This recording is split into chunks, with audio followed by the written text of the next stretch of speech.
Bendiciones a todos, Dios los bendiga. Quiero preguntarte esta pregunta, medita muy bien en la respuesta. ¿Por qué Jesús se enfocó en un grupo pequeño durante su ministerio en la tierra? ¿Qué fue lo que más le importaba de sus discípulos?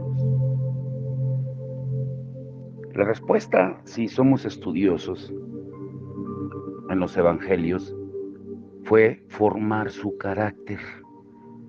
La revelación de la palabra no tiene valor sin la sabiduría y el carácter para vivirla. Recuerda que estamos hablando de quebrando la intimidación, del miedo del hombre. Y el título de hoy es Poder y falsa humildad, igual a intimidación. Te lo repetiré. Poder y falsa humildad, igual a intimidación. En solo unos pocos momentos, el Espíritu de Dios puede derramar abundancia de luz en tu espíritu, pero esa revelación no tiene valor sin la sabiduría y el carácter para vivirla. ¿Estás escuchando muy bien? Si no tienes el carácter para recibir esa revelación del Señor, de nada te va a servir. Cuando el Espíritu Santo nos lleva a través de las Escrituras para confrontar la intimidación, nos muestra dos extremos que nos lanzan a la vida del creyente y nos pueden sacar fuera de balance. El primer extremo es perseguir el poder. El segundo es la falsa humildad. Tiene que haber un balance adecuado. Y ese balance adecuado lo encontramos en la vida de Timoteo, quien cultivó un carácter santo en lugar de la falsa humildad y desarrolló sus dones en lugar de perseguir el poder. Y fue en Listra donde el apóstol Pablo se encontró por primera vez con Timoteo, un hombre joven cuya madre era una judía cristiana y su padre un griego.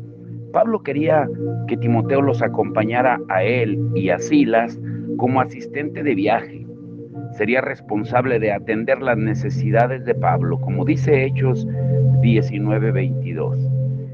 Y a medida que el tiempo pasaba, la fidelidad de Timoteo como siervo era comprobada. Fue promovido y confiaron en él como un ministro del Evangelio, pastoreando fielmente la iglesia en Éfeso. Y en su segunda carta a Timoteo, Pablo escribe, en segunda de Timoteo 1:5-6, trayendo a la memoria la fe no fingida que hay en ti, la cual habitó primero en tu abuela Loida y en tu madre Eunice, y estoy seguro que en ti también, por lo cual te aconsejo que avives el fuego del don de Dios que está en ti. Notemos las referencias de Pablo al hecho de que la fe de Timoteo era genuina. El corazón de este hombre joven era puro, no era un charlatán.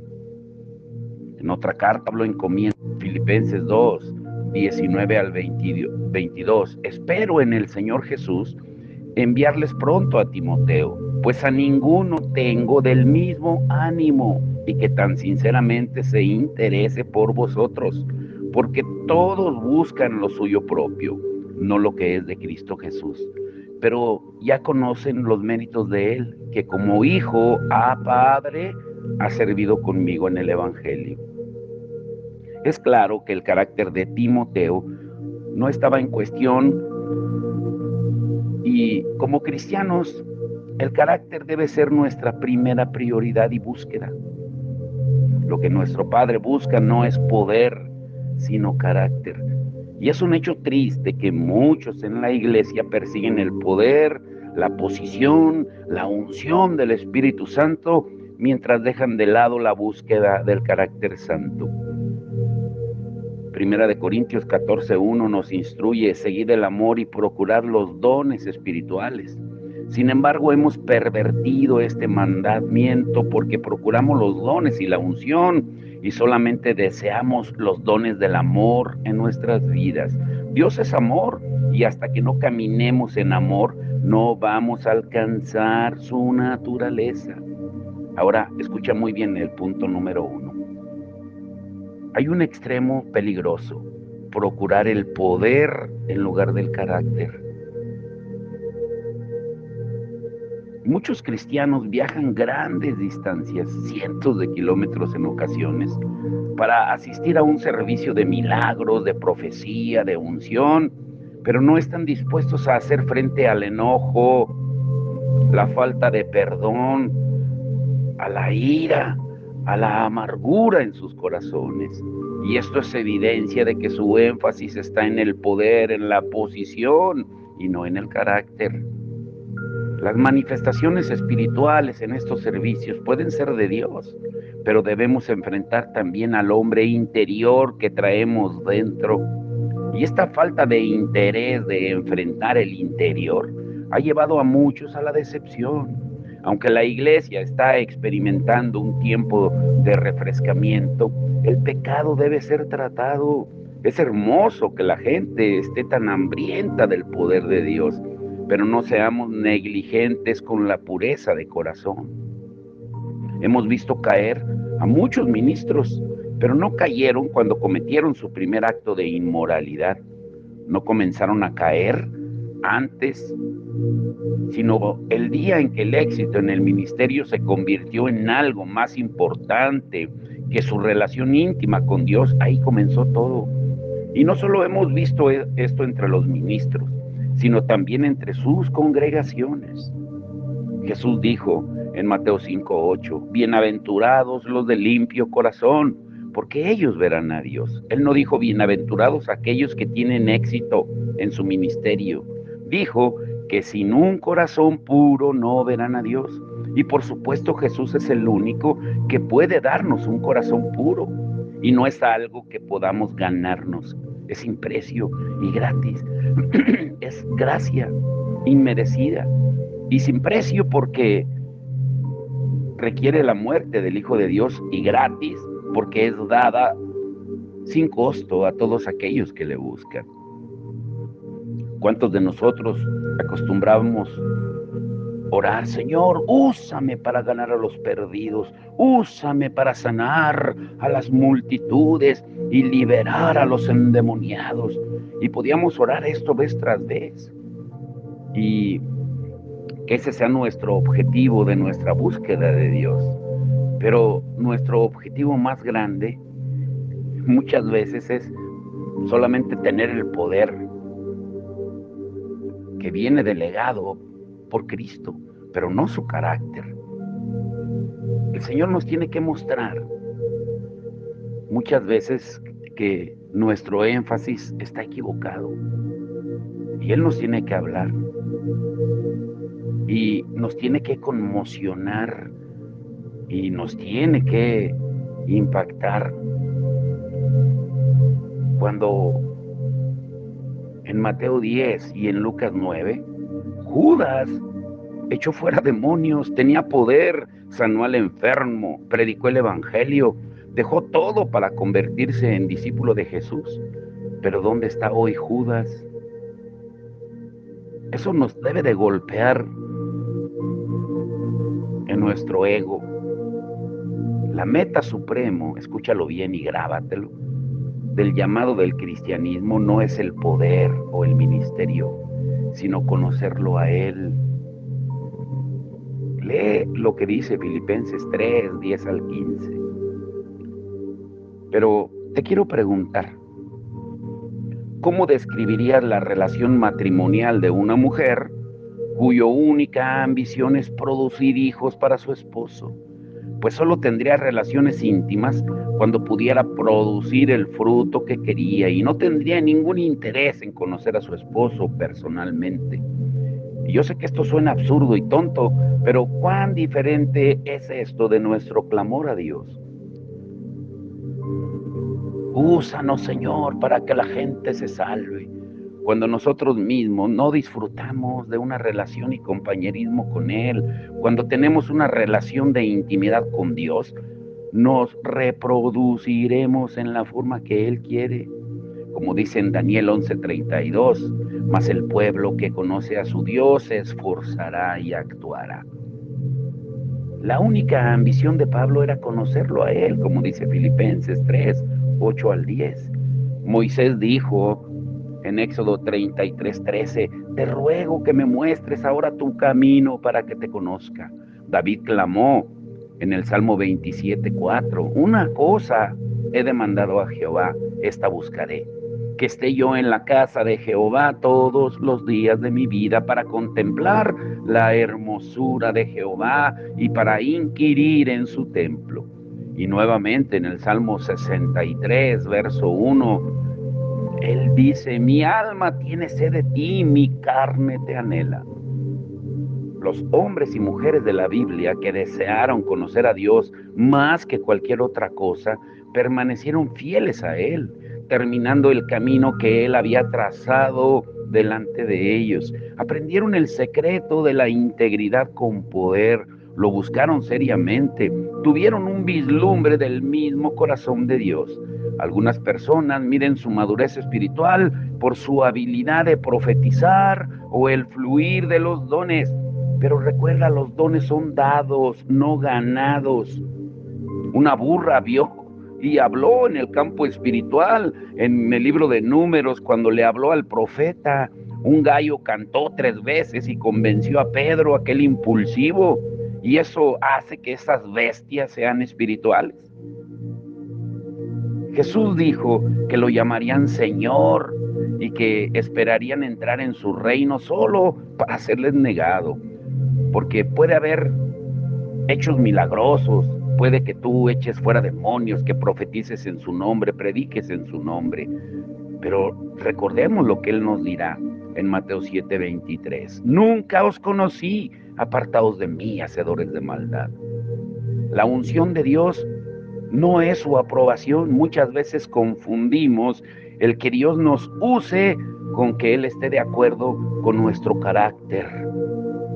Saúl profetizaba luego de que Dios lo hubiera rechazado en 1 de Samuel 19:23-24. Caifás profetizaba mientras su único objetivo era matar al Hijo de Dios en Juan 11:49-51. Debemos tener el corazón de Dios para ser capaces de obedecer su voluntad. Sin eso, caminaremos solamente en una sombra de su unción, preocupados por el legalismo o la lujuria. Balaam profetizó y sus profecías se cumplieron. Sin embargo, tuvo la muerte de un adivino bajo una espada cuando Israel invadió la tierra prometida. Pablo midió las virtudes de Timoteo por la pureza de su corazón y la fidelidad de su servicio. Nosotros también debemos poner estas normas delante de nosotros y permitir que el Espíritu Santo nos pruebe. Por eso hablábamos acerca del dominio propio, el ingrediente que falta para que ese temor de Dios se active en nuestra vida. Ahora, este prerequisito extremadamente importante no puede ser subestimado mientras entramos en batalla con el espíritu de intimidación. Sin este soporte, la verdad no nos puede hacer libre y posiblemente nos haga más daño que bien. Por eso no son las palabras en sí mismas las que traen el poder para liberar, sino es el espíritu y la esencia detrás de ellas. Para explicar esto, recordemos lo que Pedro advirtió en 2 de Pedro 3:15-16, como también nuestro amado hermano Pablo, según la sabiduría que le ha sido dada, os ha escrito casi en todas sus epístolas, hablando en ellas de estas cosas, entre las cuales hay algunas difíciles de entender, las cuales los indoctos e inconstantes tuercen, como también las otras escrituras, para su propia perdición. Es más importante que procuremos la relación correcta con Dios que una fórmula para movernos en su poder. A la luz de esto, examinemos las declaraciones de Pablo en 2 de Timoteo. Luego de establecer la pureza del corazón de Timoteo, Pablo escribe en 2 de Timoteo 1:6, por lo cual te aconsejo que avives el fuego del don de Dios.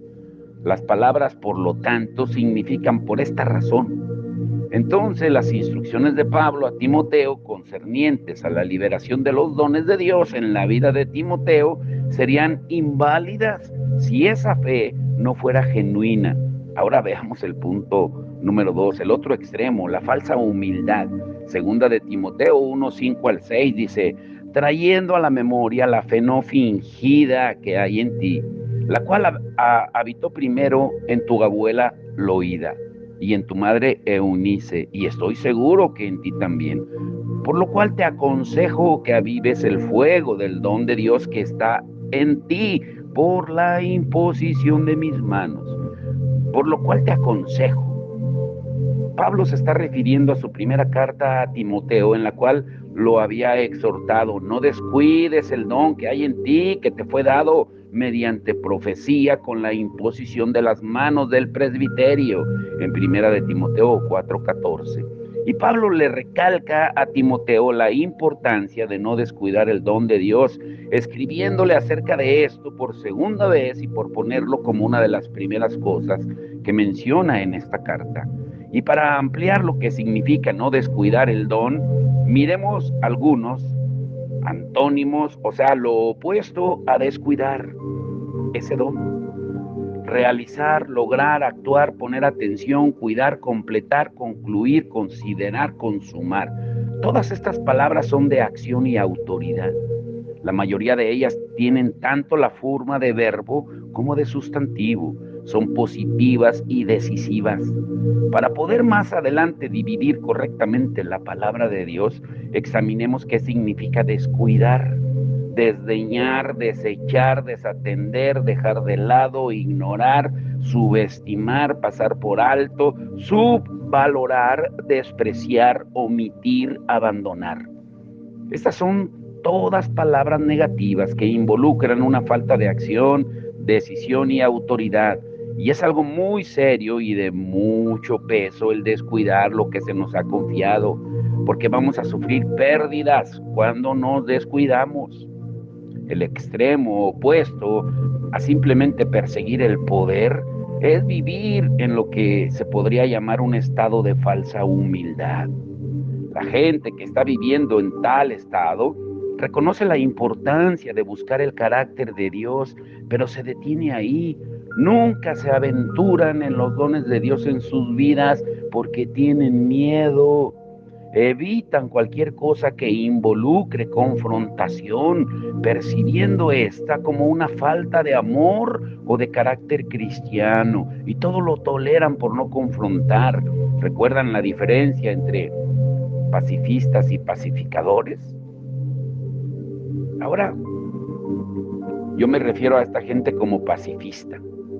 Al primer vistazo, el pacifista puede parecer interesante, pero Jesús nunca dijo bienaventurados los pacifistas, sino que dijo bienaventurados los pacificadores, porque ellos serán llamados hijos de Dios, en Mateo 5:9. El pacifista, para que lo recuerdes y nunca se olvide, evita la confrontación a cualquier costo. Irá tan lejos como sea necesario para preservar un falso sentido de su propia seguridad, lo cual él confunde con paz.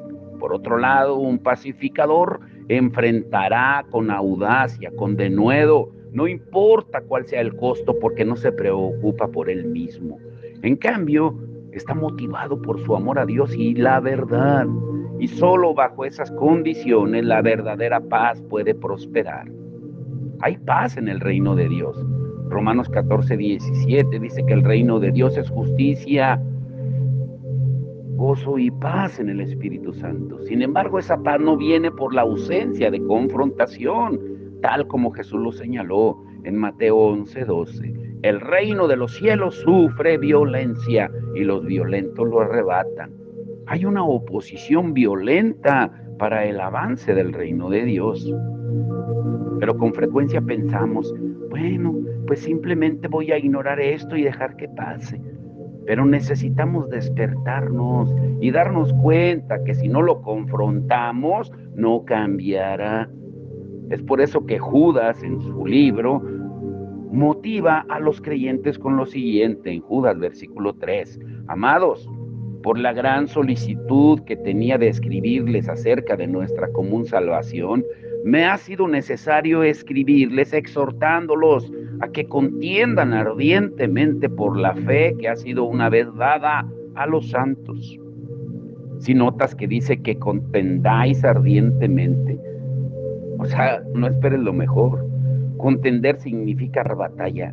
El cristianismo no es un estilo de vida fácil. Hay una constante oposición y resistencia a nuestra búsqueda de Dios, tanto en el reino natural como en el espiritual.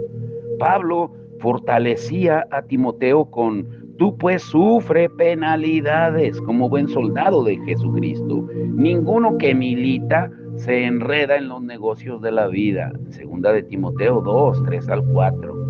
Nosotros estamos militando en una guerra. Tenemos que tener la actitud de un soldado y no nos vamos a echar para atrás. Vamos a vencer el mal con el bien por la gracia de Dios, como dice Romanos 12, 21. Las cartas de Pablo eran órdenes de marcha para Timoteo mientras pastoreaba en Éfeso. Timoteo enfrentaba desafíos, había falsas doctrinas para ser descubiertas, luchas y contiendas para ser detenidas y líderes que levantar para que pudiera desarrollar una iglesia fuerte y madura. Y estas eran solo unas pocas de las responsabilidades más obvias que debía enfrentar. Y yo estoy seguro que hubo muchas oportunidades de confrontación. Estoy seguro que tuvo que enfrentar acusaciones, calumnias de parte de aquellos en la iglesia que eran inmaduros o malvados. Y además de todo esto tenía otro obstáculo para vencer: su edad. Era joven. Era un hombre joven en una iglesia en donde muchos eran mayores que él. Y esto solo por sí mismo podía abrir una puerta a la intimidación, al miedo al hombre. Pero ante todo esto, Pablo instruía a Timoteo a permanecer fuerte, no olvidar lo que le había sido impartido. Pablo le recuerda constantemente a Timoteo que permanezca en la autoridad que Dios le había dado. Y tal vez Timoteo se había echado atrás una vez. Y entonces Pablo le instruye en primera de Timoteo 4:11. Esto manda y enseña. En primera de Timoteo 5:7 dice: manda también estas cosas para que sean irreprensibles. En segunda de Timoteo 2:1, tú pues, hijo mío, esfuérzate en la gracia que es en Cristo Jesús. Y tal vez Timoteo era como muchos otros hoy en día que aman a Dios, pero evitan la confrontación. El temor a la confrontación te convierte en presa fácil de la intimidación, del miedo del hombre. Si te identificas con ese temor, pues entonces este estudio es enviado para traerte valor y libertad. Dios te quiere libre para hacer y hacer lo que Él pida de ti. Cuando estás intimidado, con miedo, con temor, no tienes gozo. Y sin gozo no hay fortaleza. Y me estoy refiriendo al del hombre. Donde está el temor, no hay paz. Pero mientras te liberas de la intimidación que te ha retenido y te ha estancado, vas a encontrar gozo y paz en abundancia. Ahora, tal vez te preguntes, escucha bien, esta es la parte interesante del estudio. Pero ¿cómo se aplica esto para mí? Hasta este punto solo hemos tratado con la intimidación y sus efectos en el liderazgo de la iglesia, pero es muy posible que muchos de ustedes que están escuchando estén a tiempo completo en el ministerio. Puede ser que te estés preguntando, ¿cómo se aplica esto para mí? Dios da un lugar o posición en el espíritu de cada creyente. ¿Recuerda lo que vimos ayer acerca de abandonar la posición? Pablo explicó que Dios, en Efesios 2:6, juntamente con Él nos resucitó y asimismo nos hizo sentar en los lugares celestiales con Cristo Jesús. Es ahí donde los hijos redimidos de Dios habitan. Su ubicación está sobre todo principado y autoridad, poder y señorío sobre todo nombre que se nombra no solo en este siglo, sino también en el venidero, y sometió todas las cosas bajo sus pies, y lo dio el Señor Jesús por cabeza sobre todas las cosas a la iglesia, la cual es su cuerpo. Esto dice Efesios 1:21 al 23. La iglesia es el cuerpo de Cristo, así como nuestros cuerpos físicos tienen muchas partes que difieren en función y habilidad. De la misma forma, los miembros del cuerpo de Cristo funcionan con diferentes llamados y dones, pero es Dios quien determina su propósito y su función. Cada uno es importante y ninguno es independiente de los otros. Pablo declara que todos los espíritus demoníacos fueron puestos bajo los pies de Jesús, y esto muestra claramente que no hay demonio que pueda ejercer autoridad sobre un creyente. Si tú eres el pie del cuerpo de Cristo, los demonios todavía están bajo tu pie. Jesús dijo: he aquí os doy potestad sobre toda fuerza del enemigo y nada os dañará, en Lucas 10:19. Sin embargo, si no nos ejercitamos o caminamos en la autoridad que Dios nos ha dado, alguien la tomará y la usará en nuestra contra. Escucha bien, el enemigo está detrás de nuestra posición en el espíritu. Y quiero dejarte con esto. Mañana estará muy hermoso. Medita bien en esto. En 2 de Timoteo 1:6, Pablo dice: por lo cual te aconsejo que avives el fuego del don de Dios que está en ti por la imposición de mis manos. La palabra griega para don es carisma. La concordancia Strong define la palabra como una dote espiritual. Otra definición del diccionario bíblico es un don o gracia dada a los creyentes por la operación del Espíritu Santo. Por lo tanto, la palabra carisma describe aquellas habilidades espirituales con las que Dios equipa a los creyentes. Nada en el campo espiritual se logra sin este carisma o habilidad sobrenatural de Dios. No deberíamos predicar, cantar, profetizar, dirigir o hasta servir sin ella. No hay vida producida sin esta gracia. La religión muerta nace del intento del hombre de servir a Dios a su propia forma, en su propia capacidad. Cuando ministramos a otros sin los dones de Dios, trabajamos en vano.